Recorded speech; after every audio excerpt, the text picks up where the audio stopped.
आदेश जय महाकाल।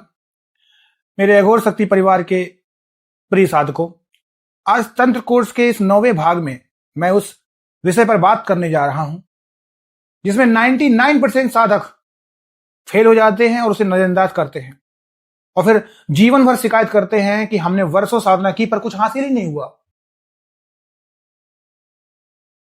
लोग अक्सर मुझसे पूछते हैं, गुरुजी जब हम साधना में बैठते हैं तो अचानक शरीर में झटके क्यों लगते हैं, या साधना के बीच में मन इतना विचलित क्यों हो जाता है कि ऐसा लगता है कि कोई हमें धकेल रहा है।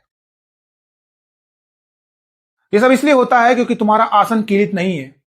जैसे बिना नींव के मकान गिर जाता है, वैसे ही बिना आसन कीलन के तुम्हारी साधना की ऊर्जा धरती में समा जाती है या नकारात्मक शक्तियां उसे सोख लेती है। आज मैं तुम्हें वो प्राचीन विधान बताऊंगा जिसे गुप्त रखकर ऋषि मुनि जंगलों में भी सुरक्षित साधना कर लेते थे। यहां लोग सबसे ज्यादा गलती करते हैं, असली तरीका आगे ही समझ आता है। साधना की दुनिया में आसन केवल बैठने का कपड़ा नहीं है, यह तुम्हारा सिंहासन है। जब तुम किसी मंत्र का जप शुरू करते हो तो तुम्हारे भीतर एक प्रचंड ऊर्जा यानी अध्यात्म बिजली पैदा होती है। अगर तुम्हारा आसन कीलित नहीं है तो वो ऊर्जा सीधे धरती में अर्थ हो जाएगी और तुम्हें उसका 1% फल भी नहीं मिलेगा।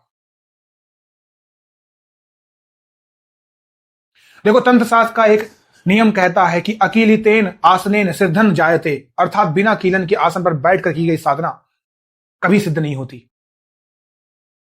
आसन कीलन का अर्थ है अपनी ऊर्जा को एक दायरे में सुरक्षित कर लेना, ताकि ना तो तुम्हारी ऊर्जा बाहर आए और ना बाहर जाए। इससे क्या होगा कि तुम्हारी बाहर की कोई बाधा तुम्हारे भीतर प्रवेश नहीं करेगी और तुम अपने हिसाब से ऊर्जा को यूज करोगे, प्रयोग करोगे।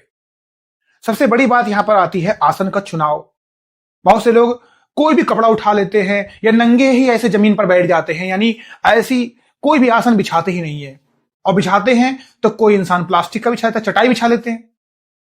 देखो, तंत्र में ऊनी आसन, जैसे जिसे हम कुसा कहते हैं या कंबल कहते हैं, इसी को सर्वश्रेष्ठ माना गया है।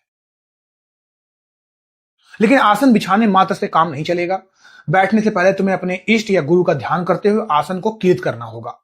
इसके लिए तुम्हें अपने दाएं हाथ की अनामिका उंगली से आसन के चारों कोनों पर एक विशिष्ट सुरक्षा घेरा बनाना होता है। दूसरी बात, जब तुम आसन पर बैठते हो तो तुम्हारे और धरती के बीच एक इंसुलेशन होना चाहिए। यदि तुम्हारी ऊर्जा धरती में चली गई है तो तुम्हारा शरीर जो है वो रिक्त हो जाएगा। आसन कीलन की असली विधि में मंत्रों के साथ साथ मानसिक संकल्प का बहुत बड़ा महत्व है। तुम्हें यह कल्पना करनी होती है कि तुम्हारे आसन के चारों ओर अग्नि की एक दीवार खड़ी है। देखो बेटा, साधना के दौरान जो अनुभव होते हैं, जैसे अचानक डर लगना, अजीब सी आवाजें सुनाई देना या शरीर का भारी हो जाना, ये सब संकेत हैं कि तुम्हारी ऊर्जा जाग रही है।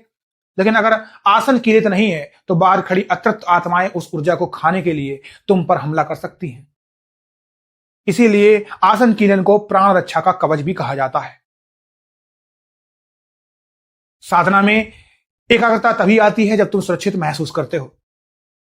एक शिष्य का पहला धर्म है कि वह अपने गुरु द्वारा बताई गई उस सुरक्षा विधि को सबसे पहले सीखे। बिना इसके तुम चाहे करोड़ों जब कर लो, वो सब शून्य के बराबर हैं।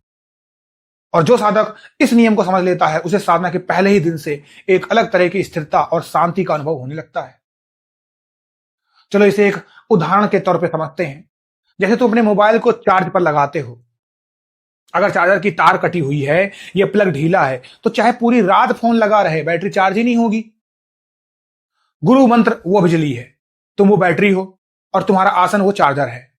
अगर आसन टाइट नहीं है, सिक्योर नहीं है, कीलित नहीं है तो सारी बिजली बाहर निकल जाएगी और तुम खाली के खाली रह जाओगे। गांव का साधारण से साधारण व्यक्ति भी जानता है कि अगर उसे कीमती सामान रखना है तो वो उसे खुले में नहीं छोड़ेगा, उसे तिजोरी में लाक रखेगा। और जो यह आसन कीलन होता है, यह तुम्हारी साधना की तिजोरी का लॉक है। आज जो बताया वो सिर्फ संकेत है। समझने वाले यही नहीं रुकते। जो साधक वास्तव में उस शक्ति का अनुभव अपने भीतर करना चाहते हैं और तंत्र के उन गुप्त नियमों को जानना चाहते हैं जो पहले ही दिन से असर दिखाना शुरू कर दे, उनके लिए अगला चरण भाग 3, 4 केवल सदस्यों के लिए खुला है। वहां हम उन विशिष्ट क्रियाओं की चर्चा करेंगे जो आसन की चैतन्यता को अनिवार्य बना देती है। निर्णय तुम्हारा है। आदेश आदेश आदेश। जय महाकाल।